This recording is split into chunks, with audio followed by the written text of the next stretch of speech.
Maviş yağan karları seyrediyor. Sonra da bizim evin tavanlarına bakıyor. Neden tavanlardan neden evin içine kar yağmıyor? Neden camın dışında sadece? Allah Allah ya. Allah Allah.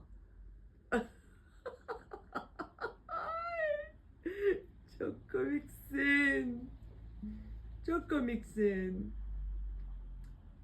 Külde dışarı çıkmanın peşinde. Oyun oynamak istiyorlar. Ama bu soğukta, karda, kışta sizi dışarı çıkartamam canım.